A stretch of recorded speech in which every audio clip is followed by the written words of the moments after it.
Greetings everyone, and Great here with another Age of Empires 4 replay. Spawn on bottom right side as the red Holy Roman Empire, we have a foreign name. Spawn on top left side as the blue English, we have Kiljardi.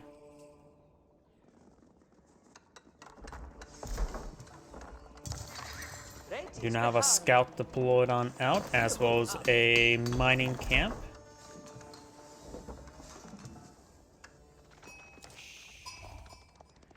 Blue does find, oh, there's a good number of sheep there. Will he find these two? He will find those two. Very nice. Let's take a look at red sheep or scout. There's red scout. We'll find all the sheep blue just claimed. Blue's going to have a good sheep advantage. Though the English less rely on sheep, but this will of course give him more room for flexibility. Perhaps delay farm production and just collect the sheep. Getting more sheep is never a half bad idea.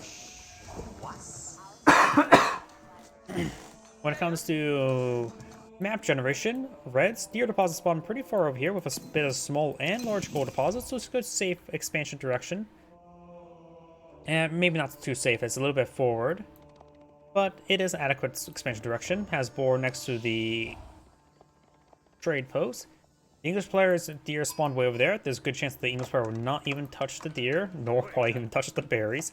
Abbey King's now being employed in the field. His boar spawned much more manageable, killable in the center, but likely won't touch as well because it's English.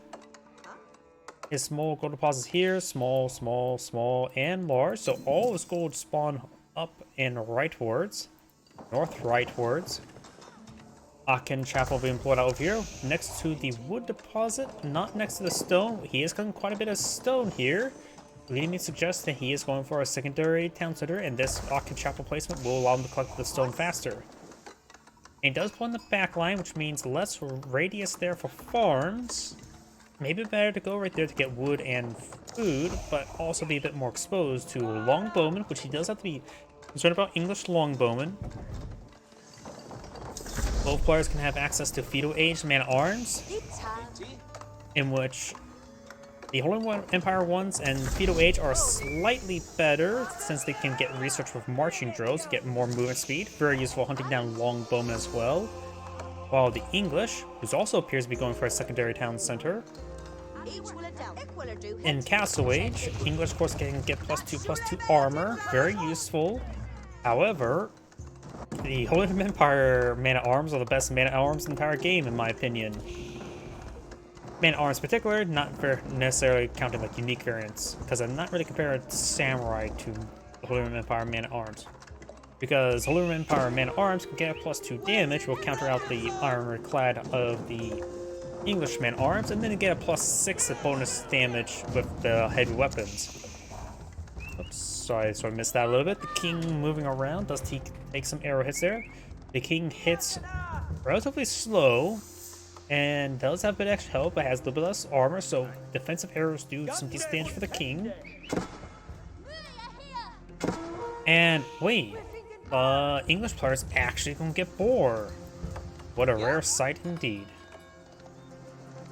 You don't really have to, oh, does activate boar there, which is actually, oh, we'll make this villager take some damage earlier on. Oh, he does respond. Oh!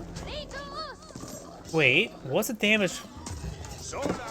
He's actually picking off villagers with thanks to the scout. What's the damage rate of the boar? It's 15, right? So each boar strike does 15 damage, so 3 hits from a boar will leave him at 5. And he killed off 2 villagers there just with the usage of a scout. That is really good. So that means as they're engaging boar, the scout can just get 5 hits in and kill off a villager. If the scout is harassing your villagers as they're killing boar, they have to pull back early, make sure they take only 2 hits at most rather than 3 hits. Do not have a horseman deployed in the field. Horsemen, of course, are horsemen. The knight or the king can easily deal with a single horseman. Will have been trouble versus 2.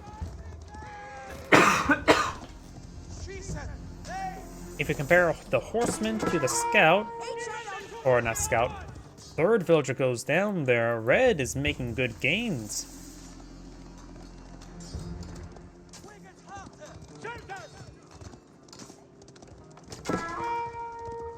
Another villager goes down. That's 4 villagers down. The English player does have a villager lead. Both players do have secondary town center. But if we compare the king to a horseman, the horseman does 9 damage with the 2 armor. That'd be 7 damage. Does have a 1.75 attack speed. The king does 16 damage and does have a slower attack speed.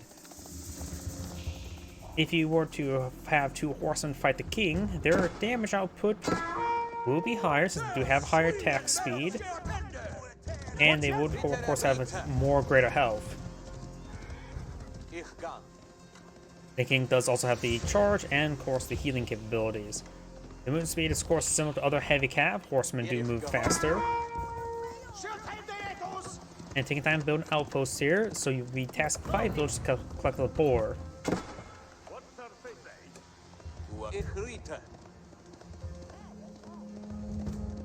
Granted, 2 horsemen is 240 resources. The king is technically only 200 resources. So, on a side note as well, I found out since this first king is free, which means he's technically free. That's a bad way of putting it. Jeanne d'Arc. The first king will not give Jeanne d'Arc any experience for killing. Just one more reason why this English sticks it to the French, I guess. Either way, the horsemen will escape away from the king. We've got Regni's Cathedral now being pulled on out. So the Holy Empire player may be eyeing for his relics. There are 5 relics in this map, not 6, even though one of those maps were divided. 1 relic's over here, contestable by both, but more on red side of the map, but barely. This one's relatively safe for red, but still actually contestable. Center, contestable, contestable, and contestable. Nothing super close to their opponent's town center, but nothing. But all of them are still fightable.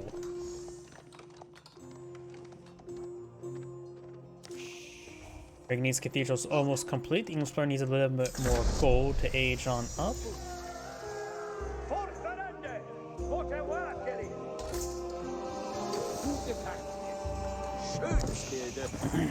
We do have a stable going on up. We do have the Aachen Chapel here, providing good collection rates still for the wood and for the food. We have only 1 round of farms right now for the English player. He is going for the White Tower as a defensive placement. And with these nearby small tree deposits, we'll provide quite a bit of natural borders, so maybe not want to collect up these ones unless he really has to. We got a pair of stables going up. Looks like the English player is going straight for night production. And Holy Empire players also eyeing for night production.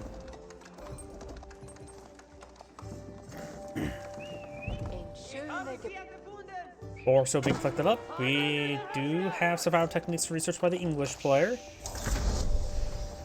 And honestly, at this one time, 5 villagers collecting a boar. He's probably not going to be touching deer, so it's pretty far away. It may be not actually worth to go for survival techniques with a 5 villager collection rate. If there was 8 villagers on board, that would probably be a bit better, but 5, maybe not. Actually, right now in Castle Age, I believe the English farmers, will provide a faster, better collection rate than actually playing a boar. Trying to take out this prelate there. Does have 24 health remaining, so 2 more strikes on the king. He will go down. Prelate down. And the king's going to try to skip on out of there, but the knights are trying to charge on him, but getting body blocked by his own scout and horseman. Does get a slight bit of health regen there. Right now he does have 3 armor thanks to his age up. The horseman is fast enough to engage, so do 6 damage per strike. He does have 11 health, so 2 more attacks and he's down. The king may want to go straight for the outpost in order to be saved. 1 more hit and he's down. Yep, not going to outpost. Oh, and pulls back. That may have been a mistake there. The horseman should have continued. Knight taking some severe damage there. Do not have a bit of health regen aura, and there goes the king. He could have withdrawn to the abbey itself. The abbey still, I believe, retains its own health regen aura. We got a good number of English knights here. The English player has 8 knights on the field, 5 more in the build queue. Holy Empire player has 5 knights in the field and 6 and 4 knights on the build queue. So right now, the English player has more knight and is planning to get more knights. Does go for direct. Nope, that was not distracted Wolo, just an unsuccessful one.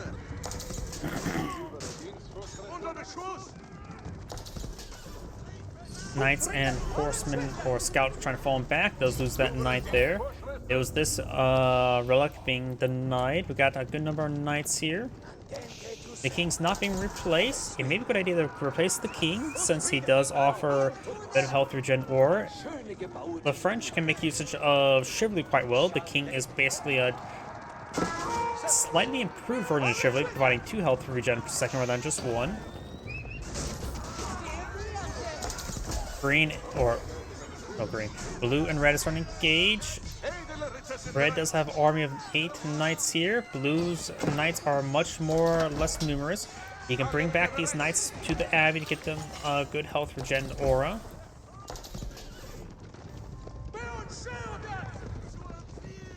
Got a couple charges there, may connect. Does take on a knight there.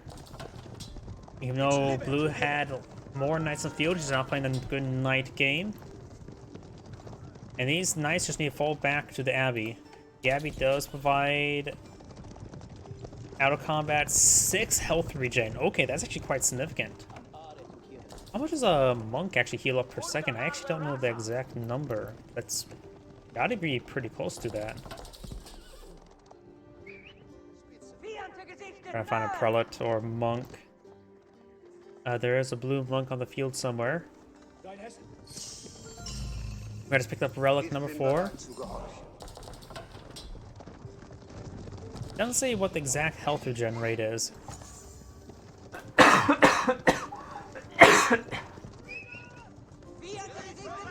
That knight's dead. Now we got the king here, finding some good health regen benefits to these other knights. Got a big conflict here. King needs to make sure it stays in the back. Keeping him alive will allow subsequent combat better. We do have now a good number of spearmen being pulled by the Holy Roman Empire player. Has 11 on the field, has 10 knights, 4 on the way, 4 spearmen on the way. There's a spearman. That is not a good engagement for the English player's gauge. He's fighting against a good number of knights and spearmen. King is down. The king is dead. All the spearmen have gone down. Couple more spearmen over here, getting some good damage. Looks like yeah, Red will overall lose the fight. Nobody has any blacksmith research. And all these knights are wounded. They need to fall back to the abbey. I think these... Sometimes I wish... sort of reminds me of Kane's Wrath, where you have to pull units back to the war factory to get repaired up. Because that does help out. Try to go some walls there. Does slip on through, but gets annihilated there. 1 knight remains. Does get a good charge attack there. Takes out villager. Does not have textiles. Some knights being pursued over here. Blue has claimed 1 relic. Red has picked up 3 and has, or claimed 3 and picked up 1.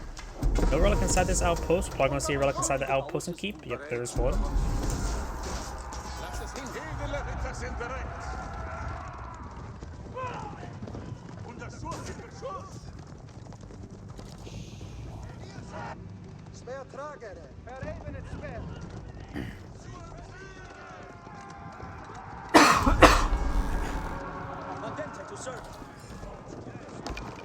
House of Swabia now being employed on the field.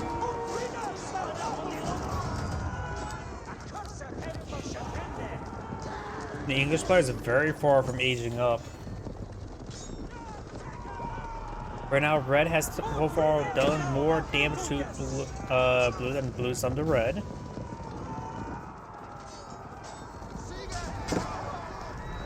Got a number of spear braces there. A couple of knights going down for Blue. Blue may want to cool off a little bit.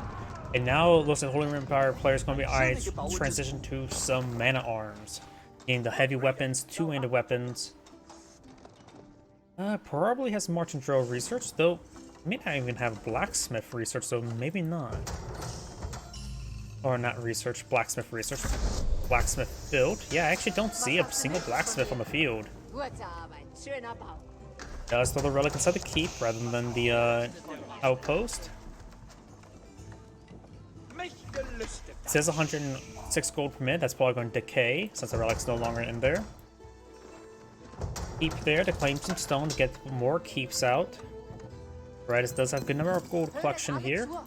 New products to inspire them to work faster. Good number of crossbows there, which will be very useful. Golden Power player, of course, has knights as well as now transition to some mana arms. So that is going for crossbows, a good idea for the English player. He almost has enough gold to age up, but needs a lot more food to age on up. Has a bit of research go in. Villager count is 91 to 90.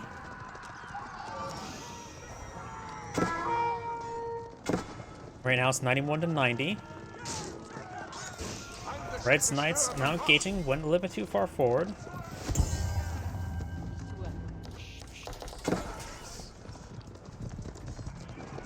We do now have counterweight trebuchet being put out by the English player ×3, so that is quite a bit of investment there. Get a bit of wood and gold, probably deploying out by the white tower.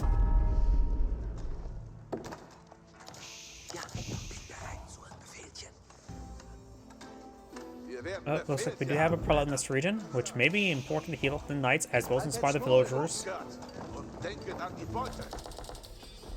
He is actually collecting up deer, so my sarcastic comments the English player will never touch that is false. But he will definitely not touch the berries. Never mind, he is touching the berries.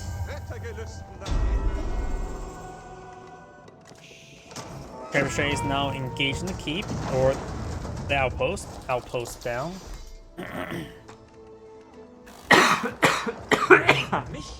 Excuse me. Still a little bit congested. Do we see elite army tactics? The Holy Empire player does have a good gold reserve. And has 4 relics, so he does have good gold income.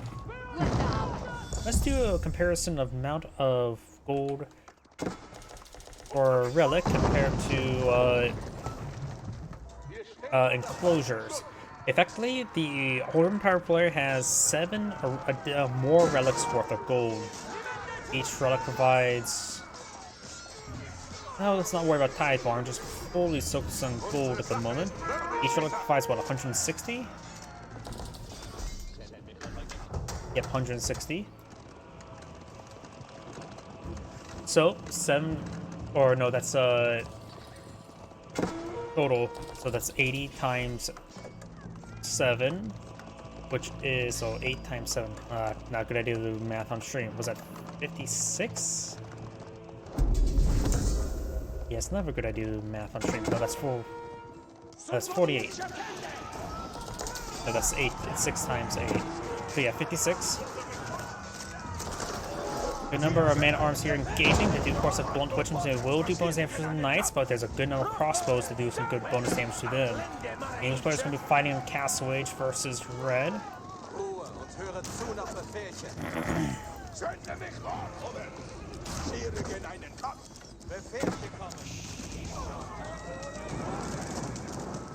So going back to the math, so 56, so 560 additional gold per minute with relics.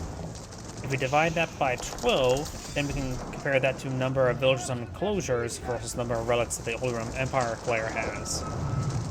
And let's just round up to a nice even 600, because 60 is easily divisible by 12.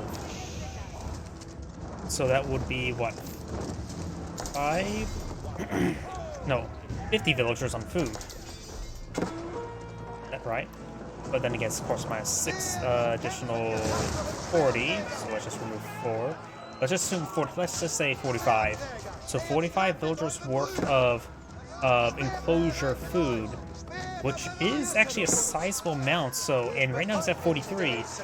So right now the relic income from those extra relics or the Holy Roman Empire player is greater than what the English player could get from enclosures at the moment.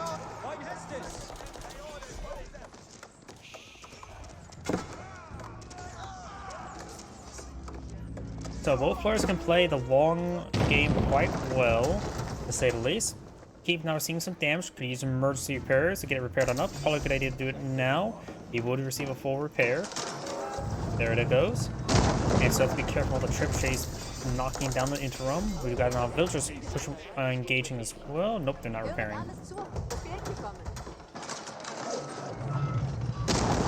Outpost being focused down, not taking time to take out the keep. Now we've got the Wine Guard Palace being deployed in the field. I like seeing this being deployed out a little bit more often. It's a decent landmark and get a large amount of good units. The two unique units, the Wine Guard Ranger and the Wine Guard Footman. The Wine Guard Ranger is an elite longbowman with not only higher stats overall, I think they get +2 damage, they also get +2 range, so they have 9 range. Axe speed I believe is the same. I think the health is maybe slightly higher. They're just a beefier longbowman. While the Wine Guard Footmen probably not going to be very useful in this situation. They get bonus damage as cavalry, which will be useful against the horseman that's going to be fighting a little bit, but not being really critical. Regular man arms be just as well for that as well. These knights are quicker going down. He definitely needs to get on senior arrows.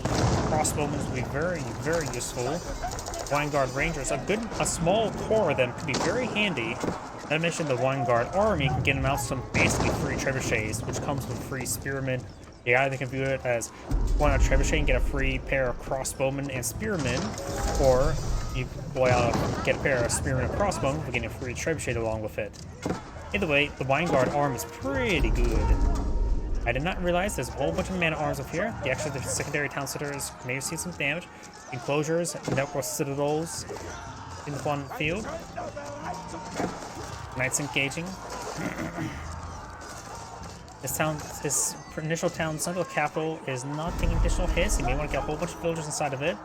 He's going to be losing quite a bit there. He's bringing back his army. He can't really engage this. Town center fire will take a bit of time. Blue's now behind the villagers.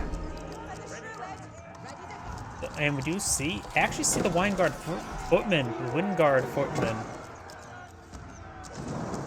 I don't think the Wind Guard Footman's too particularly great at this moment in time. He has 3 trebuchets, so it doesn't really need any Wind Guard armies. And oh yeah, Wind Guard Raiders. Produce 3 horsemen, 3 knights. 3 knights cost 240 times 3. Let's round up to 250 times 2. So basically, yeah, 720. And this is 850. So you basically have about 2 horsemen free for Wind Guard Raiders. Not bad, but it doesn't need horsemen, and knights are not too quick or great in this situation either. We got now the Wind Guard Footmen. Wind Guard Footmen have good range armor. The melee armor is weaker. They do not get affected by armor clad, if I remember correctly. They do have a good base damage of 20. The health is 280. And that's actually pretty beefy, actually, now I'm looking at it. The damage is similar to the Elite Man Arms here, without the bonus damage against heavy. And their health is pretty good as well, so the Wind Guard Footman may not be half bad in this situation.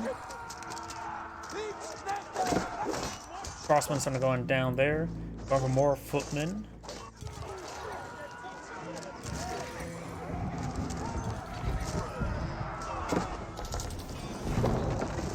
Keep starting going down here. Red has a good number of villagers currently idle, and has lost a good number of villagers as well.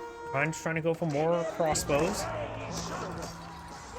Wind Guard Footman, they can probably get a lot more better when he gets in the army tactics. So in theory, Wind Guard Footman will beat the man-at-arms in 1v1 combat. They do cost 700 for a group of 6. Every man-at-arms does cost 120, or just actually, technically costs 100 here. Man-at-arms technically cost 120 each.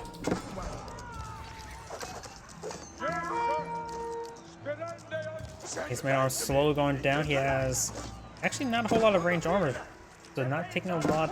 He will take a little bit extra damage from those arrows. A good number of villagers there do go down. We do have the White Tower providing some good fire support. Does get elite crossbows, is very understandable.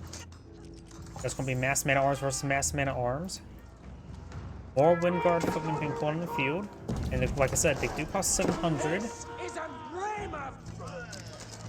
So it's basically 120 each for them.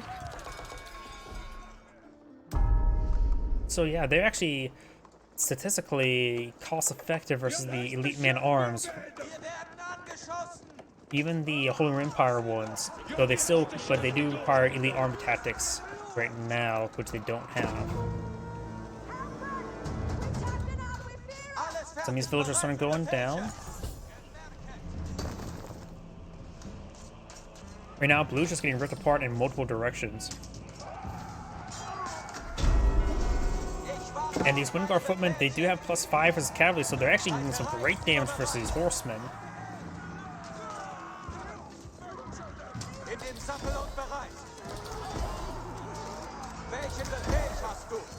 More Windguard footmen being queued on up. Very, very nice. And Spawn does deploy a good number of horsemen, so the Windguard footmen are overall a good choice. What is their base movement speed? Still man-at-arms movement speed.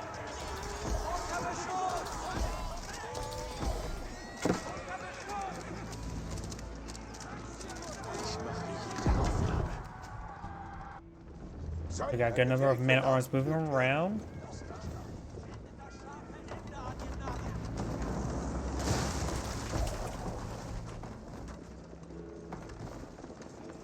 They will break on through along with the horsemen. This is a big problem for blue right now.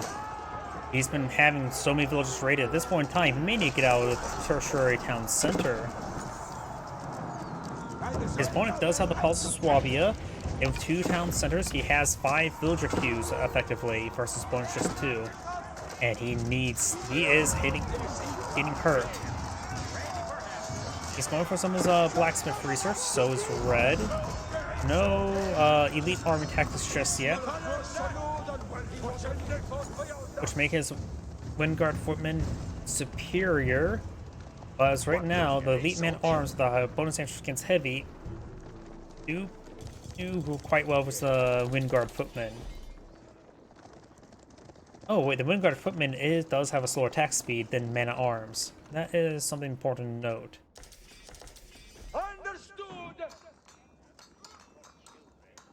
Taking time to protect this gold mine. There's still a good gold mine over here, and red does have a keep over here. English player's going for a bombard. His Windguard Palace production queue is singular, so he has to be very selective what he deploys them out. Going for Windguard army would be nice. Get out that trebuchet for free, but not really feasible.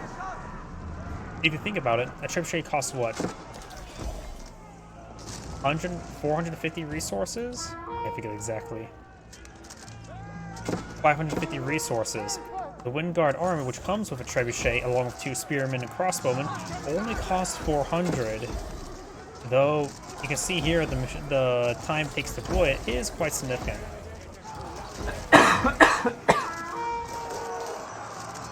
But very, very cost effective.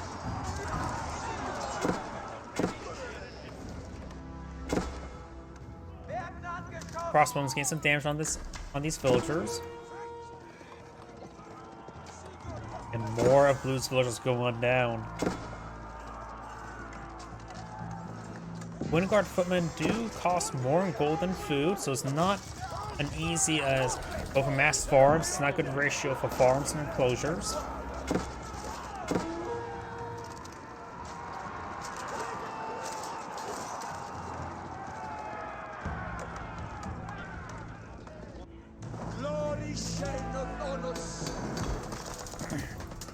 Windguard footmen's torch aim still normal. And the Holy Roman Empire player really needs to don't produce any more horsemen. They're not going to do well versus the Windguard footmen. Which do have benefits in network citadels, and when they get network citadels, they do attack faster than the man-at-arms. So on defense, the Windguard footmen are superior to the man-at-arms. On offense, maybe not so much. When he gets to the army tactics, they probably are superior.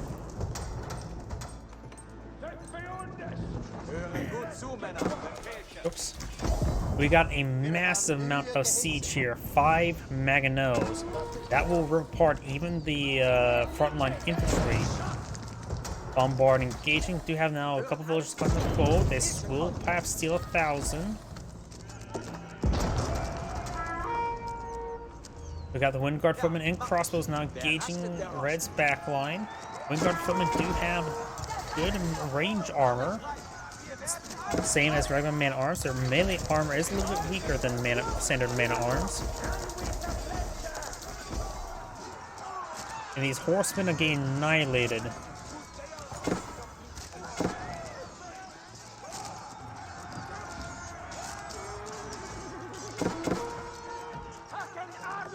Up here, we got more Windguard footmen push way forward. Villagers trying to run forward with some torches.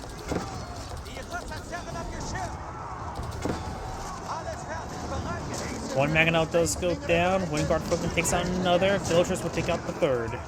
And the villagers need to run away, because he's lost too many villagers this game.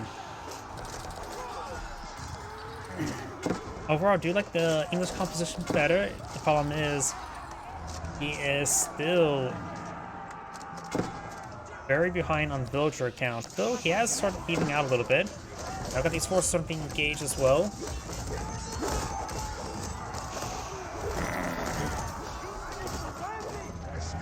I saw some villagers also getting some shanks in as well. He's still cleaning up some gold there. Now he's banning the region. Does steal 1,000 gold.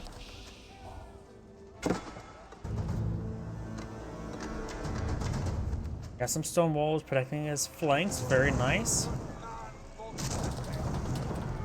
There's still plenty of gold right here as well. 4,000. He could take time to secure it up. Maybe go for a line of stone walls behind it, and maybe eye for a round of traders. You don't have to go for mass traders. The moment you probably just pull out one market and maybe 2 markets and start queuing up maybe just 10 traders, honestly. 10 traders I think is a good number for an Empire player. With the amount of relics he has, I think 10 is a good number. The English players' population is nowhere near pop cap. The Holy Empire players at pop cap.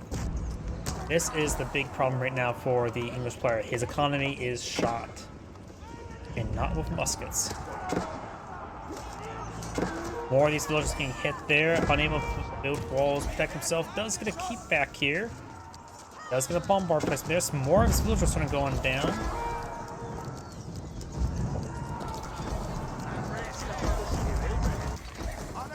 I got these forces push forward, taking out some of the forward farms.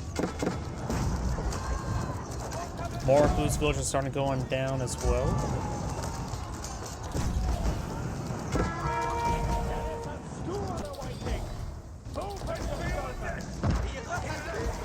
Man-at-arms push way forward, getting some damage onto the or footmen getting some damage on the man-at-arms. Crossbowmen's here, still no smears. The English player has not been able to get any university tech, which has been critical. Holy Empire player has been making good usage of his university tech.